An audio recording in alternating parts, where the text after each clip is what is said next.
Okay, imagine this. It's midnight in one of the most beautiful cities in Europe.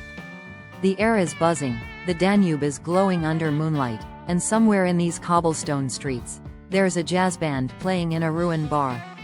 This is Budapest at night. And trust me, it's nothing like the daytime experience.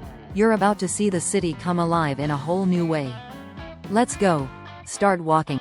Alright, so I just stepped out of my Airbnb in the Jewish quarter. This area is where a lot of the nightlife magic happens. But before we get into bars or music or any of that, we're starting off chill, with a little nighttime walk to the Danube. I've heard the views there are insane at night. Let's see if the rumors are true. Walking and talking. Okay, so quick tip.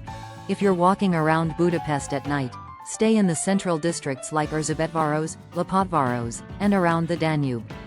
They're well lit, full of people, and honestly feel super safe. Also, can we talk about how clean this city is? Like, look at this. It's almost suspiciously tidy, like someone comes out here with a mop every 10 minutes. Reaching Danube River, guys. This view, you've got the Buda Castle all lit up, the chain bridge sparkling like a scene out of a fairy tale, and the Parliament building just casually glowing in the distance. This is the spot. Alright, enough staring. We're headed to grab a late-night snack next, and I've been told about this street food place that sells the best longus in the city. Fried bread, sour cream, cheese. It's basically Hungary's version of a pizza. Let's eat. Street food. Random thought while I walk. Why does everything sound cooler in Hungarian? Even their word for hello is zia, like, that just sounds friendly, right? Oh, and here's something cool.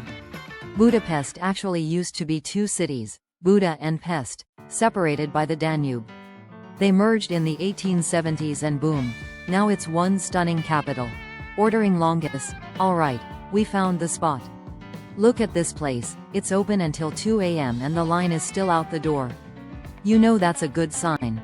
Okay, I'm getting the classic longus with garlic, sour cream, and cheese.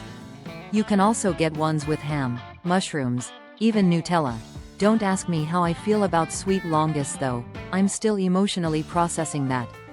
Oh my god, that is crunchy, creamy, cheesy heaven. You ever eat something and your brain just does a little happy dance? That's this, worth every forint. Okay, before we dive into ruined bars and secret rooftops, real quick, if you're enjoying this adventure so far, hit that like button. It really helps more people find the video. And hey, drop a comment down below if you've ever been to Budapest, or if it's on your bucket list. I want to hear your travel dreams. Also, don't forget to subscribe if you haven't already. We've got so many more cities coming up, and you don't want to miss him. Ruin bar. Alright, time to turn it up a notch. We're headed to Szimpla Kert, probably the most iconic ruin bar in Budapest. These places are built inside abandoned buildings and decorated with, well, basically anything and everything. Bathtubs, bikes, disco balls. Nothing makes sense, but somehow it all works. This place is wild. There's like 7 different rooms, and each one feels like a different universe. Also, the art on the walls? You could spend an hour just looking at the graffiti here. I just got a local Hungarian beer. It's called Drer. Light, crisp, kinda citrusy. And yeah, it's perfect for this kind of night. You know what I love about Budapest nightlife? It's social. People here aren't just glued to their phones. They're actually talking, dancing, connecting. It feels real. You don't get that in every city. Also, everyone is so stylish here. Like, this is not your average bar crowd. People are dressed like it's a fashion editorial. Meanwhile, I'm over here just hoping I don't drop sour cream on my shirt. Secret rooftop bar. Alright, we're leaving the chaos behind and heading up to one of the city's best kept secrets. A rooftop bar with a full panoramic view of Budapest. It's a bit of a hidden gem, so don't blink or you'll miss the entrance. Okay, wow. Look at this, you've got the Parliament glowing over there, St. Stephen's Basilica just chillin' right across, and you can even see the Buda Hills in the background. I mean, if you're looking for a date spot, this is it. Someone please bring me wine and a poet. Quiet moment, night reflection. You know what's crazy? You could come to Budapest, stay a week, and still only scratch the surface.